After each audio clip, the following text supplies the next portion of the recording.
Ostrich running race. एक जंगल में एक घमंडी ऑस्ट्रिच रहता था। वो सभी जानवरों में से खुद को बहुत ही ग्रेट समझता था। उसे तो बाकी जानवर खुद से कम ही दिखाई देते थे।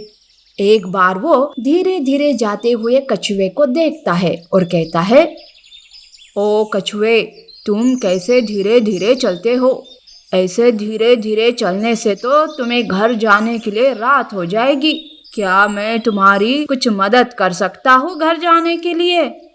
मैं कैसे भी चलूं, तुमसे मतलब। और हाँ, इसी धीरे गति से मैंने खरगोश से रेस जीता था, समझे? वैसे मुझे तुम जैसे घमंडी से कोई मदद नहीं चाहिए। अच्छा, सच कहा तो बुरा लगा। मेरे जैसी तेजी किसी और में जो नहीं है। मेरे ऊंचे ऊंचे पैर जो है, मुझे देखकर तुम्हें जलन हो रही है ना? बोलो बोलो। ऑस्ट्रिच कछुए को तंग करता है, उस पर हंसकर उसका मजाक उड़ाता है। बेचारा कछुआ नाराज होकर वहां से धीरे धीरे चलने लगता है। एक बार ऑस्ट्रिच को एक खरगोश दिखाई देता है जो पेड़ से फल तोड़ने की कोशिश करता है। तब ऑस्ट्रिच खरगोश से कहता है, अरे खरगोश, क्यों खामखा अपनी शक्ति गवा रहे हो? अपनी कद तो देखो पहले, और उछलकर पेड़ से फल तोड़ने की कोशिश कर रहे हो? तुम्हें जरा दिमाग है कि नहीं? अरे ओ घमंडी ऑस्ट्रिच, तू तो मेरे दिमाग के ऊपर जा ही मत। अगर मैंने अपना दिमाग दिखाया ना तो तुम्हारी खैर नहीं। मदद तो किसी की करते नहीं, बस ताने देते रहते हो। घमंडी कहीं के। अच्छा, तो तुम्हें भी गुस्सा आता है? और भला मैं तुम्हारी मदद क्यों करूं? मेरे जैसी ऊंची गर्दन होती तो शायद तुम भी फल तक पहुंच जाते। मैं तो चला, तुम करो उछल कूद। इस तरह से ऑस्ट्रिच हमेशा किसी न किसी को उनकी खामी दिखाकर उन पर हंसता, उनका मजाक उड़ाता। जंगल में सब ऑस्ट्रिच के इस घमंडी बर्ताव से परेशान हो चुके थे। उसी जंगल में एक हिरन भी रहता था। वो सोचता है, ये ऑस्ट्रिच तो दिन ब दिन घमंड में फुदक रहा है, अब तो इसका घमंड उतारना ही होगा। हिरन ऐसा सोच ही रहा था कि वहाँ ऑस्ट्रिच आता है। हिरन को डराने के लिए वो कहता है, अरे भागो भागो, बाघ आया बाघ आया। ये सुनते ही हिरन भी डर जाता है। उसे डरा हुआ देखकर ऑस्ट्रिच हंसने लगता है। अरे हिरन, कोई बाघ नहीं आया है, मैं तो तुम्हें डरा रहा था।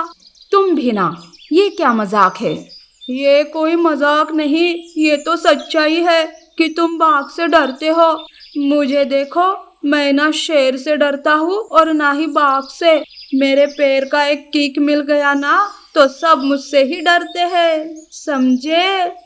हाँ हाँ पता है, पर ऑस्ट्रिच, यूं अपने आप पर घमंड करना अच्छा नहीं होता। हमें किसी को कम नहीं समझना चाहिए। पर मैं किसी से कम क्यों हूँ? मैं तो सबसे ज्यादा काबिलियत हूँ, तो भला मैं घमंड क्यों ना करूँ? ठीक है, फिर देखते हैं कि किस में कितनी काबिलियत है। क्यों ना हम ये रेस लगाकर साबित करें? हाँ हाँ, क्यों नहीं। मैं खुद को साबित करने के लिए कुछ भी कर सकता हूँ, और ये रेस तो मैं ही जीतूंगा। दूसरे दिन हिरन और ऑस्ट्रिच के बीच में रेस का आयोजन किया जाता है। सारे जानवर ये देखने के लिए उत्सुक रहते हैं कि कौन जीतेगा। ऑस्ट्रिच और हिरन के बीच रेस शुरू हो जाती है। उस रेस में पहले ऑस्ट्रिच बड़ी ही तेजी से आगे बढ़ता है, हिरन पीछे ही रहता है। कुछ ही दूर जाने पर ऑस्ट्रिच थक जाता है, जिस वजह से उसकी गति कम हो जाती है। तब हिरन तेजी से आगे जाकर वो रेस जीत जाता है। तब हिरन ऑस्ट्रिच से कहता है, देखा ऑस्ट्रिच, क्या हुआ? रेस हार गए ना तुम।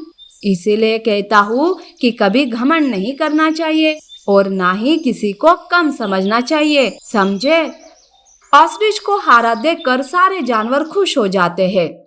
उस दिन के बाद से ऑस्ट्रिच का घमंड टूट जाता है और वो सबसे अच्छे से बर्ताव करने लगता है।